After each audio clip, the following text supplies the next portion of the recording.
All right, today we're going to get into a topic that's, well, it's pretty much the foundation for any kind of real success or fulfillment. We're talking about the power of self-discipline. So let's just start with the big question, right? Think about it. We live in a world that is literally engineered to distract us 24/7. So why is it that some people seem to crush their goals while most of us feel like we're just treading water? I'll tell you, it's not about luck and it's not about talent. It's something way, way more in our control. And that's what it is, self-discipline. And you gotta understand, this isn't some old-fashioned virtue that's just nice to have. Anymore, it's a flat-out necessity. It is the one tool you absolutely need to cut through the noise and build a life that you actually want. But, before we can even think about building it, we have to be honest about the problem. So let's dig into what some are calling the discipline crisis. This right here, this is the core of it all. Discipline has nothing to do with being motivated or feeling pumped up. It's actually the opposite. It's that quiet choice you make to do the hard thing, the right thing, especially when every part of you is screaming later. It's basically a showdown between the person you want to become and the impulses you feel right now. And come on, let's be real. This is where it gets personal, right? We've all done this. We put off that important project, that workout, that difficult conversation, all for a few minutes of comfort. But then we pay for it, don't we? We pay with that nagging anxiety and that long-term regret. That's the real cost of just one undisciplined moment. And believe me, it adds up. So this is where we need to completely flip the script on how we think about this. For most of us, the word discipline sounds, well, it sounds awful, right? Like a punishment. But we've got it all wrong. We see it as this cage, a heavy duty, a restriction that just sucks all the fun out of life. But what if the truth is the complete opposite? What if discipline isn't the cage? What if it's the key? It's the freedom you get when you are the master of your choices, not a slave to every little impulse. It's freedom from the chaos and stress of an out-of-control life. Because think about it, what is true freedom? Is it doing whatever you feel like in the moment? Or is it being free from those very impulses? Free from that voice of procrastination that is, day by day, slowly stealing your biggest dreams. That's the real freedom. Okay, so if discipline isn't a cage but the key to our own freedom, that's great, but how do we actually build it? How do we get our hands on that key? Well, let's get practical. Here's the roadmap.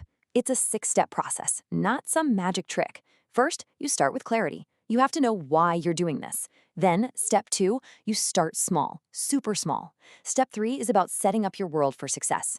4 is huge. You gotta be gentle with yourself. This isn't about perfection. 5, you reward yourself for the hard work.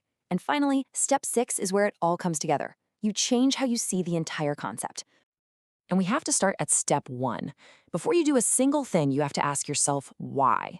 What is your deep, personal reason for wanting this? Is it for your kids, your health? That why is everything.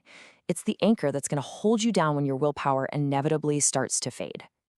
Okay, now for step 2, small beginnings. The difference between the people who succeed and those who fail often comes down to just one single thing. Just one tiny, almost ridiculously small step. We're not talking about a giant, heroic leap. We're talking about one action that's so easy, you almost can't say no to it. But here's the catch, and this is the most important part. You take that tiny action and you repeat it consistently, every single day. That consistency is where all the power is hidden. Because that one small step repeated day after day after day, that is what creates the massive transformation. That's how you build habits that last. That's how you achieve those huge goals, not all at once, but one small step at a time. Now, there's a big fear that stops so many of us before we even start. It's this idea of perfectionism. We think, oh, to be disciplined, I can never slip up, I can never have a bad day. But is that really what it's about? No way, not even close. I love this quote because it gets right to the heart of step 4, being gentle with yourself. Listen, you are going to fall. You're going to mess up. That's guaranteed. True discipline isn't about never falling. It's about how quickly you get back up. It's about dusting yourself off and getting right back to it without beating yourself up. That's resilience. And that idea of getting back up leads us perfectly into our final section, which is all about seeing discipline not as a finish line you cross, but as an ongoing journey. If you take one thing away from all of this, let it be this metaphor right here. Self-discipline is not a personality trait. You're not born with it or without it. It's a muscle. And just like any other muscle, the only way it gets stronger is if you use it. Every single time you choose the hard path over the easy one, you're doing another rep. You're making that muscle just a little bit stronger for the next time. And this creates this amazing upward spiral. Every small, disciplined step you take creates more order in your life. Every right choice you make gives you a little more freedom from your old habits. And every single challenge you push through builds real, undeniable strength. So we're going to leave you with this final challenge. Forget about tomorrow or next week. Let's talk about today, right now. What is one fleeting, short-term desire that you are willing to give up today for the permanent, meaningful goal that you really, truly want? Your answer to that question, well, that's where your transformation begins.